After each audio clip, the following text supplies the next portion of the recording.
and stick your head out and yell, I'm as mad as hell, and I'm not gonna take this anymore! I'm as mad as hell, and I'm not gonna take this anymore! I'm as mad as hell, and I'm not gonna take this anymore! Very angry words uttered by Howard Beale in Network, a black comedy film that won major prizes. Are you similarly angry? If not, you should be. Freedom is slavery. Ignorance is strength. War is peace. With the compliments of the Ministry of Truth. George Orwell, 1984. Do these slogans sound familiar? If you imagine that such madness exists only in an Orwellian nightmarish world, you will need to reconsider, particularly when you hear phrases like friendly fire, which was first used by American television and subsequently by all world televisions.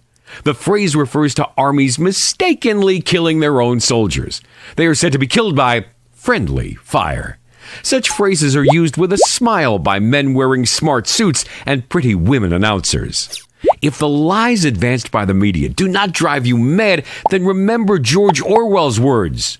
Only the proletariat have retained their mental faculties, and they have not understood the great mass of rubbish and lies they are fed. They swallow it like a finch swallowing a corn seed, but discharge it without digesting it.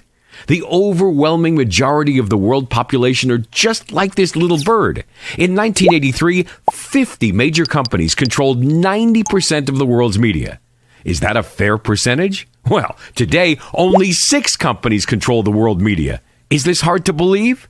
People tend to think that companies like Fox, Wall Street Journal, New York Post are independent, but they all belong to News Corp. In short, we may say that CBS, Time Warner, Viacom, Disney, News Corp, and GE control 90% of the world media.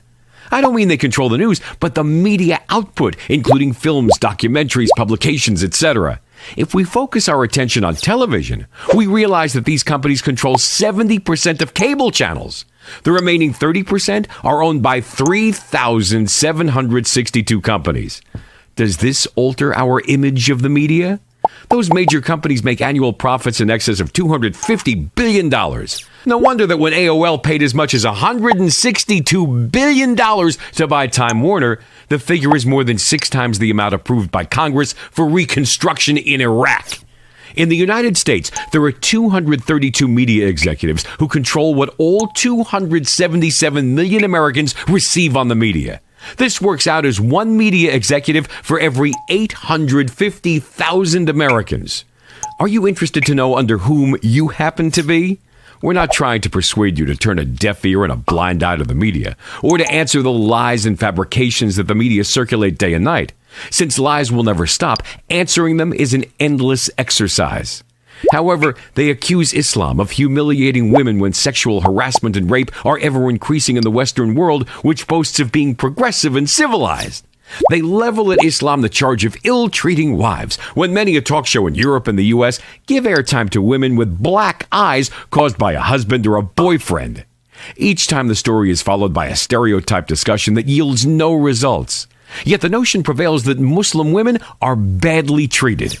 There is a simple solution for everyone who wishes to abandon the stage of the finch that cannot digest a corn seed and rise to the rank of national human being who examines what he is told.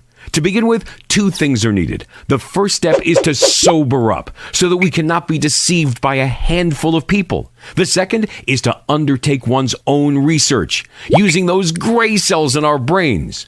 When we do that, we shall make the same angry outburst as Howard Beale.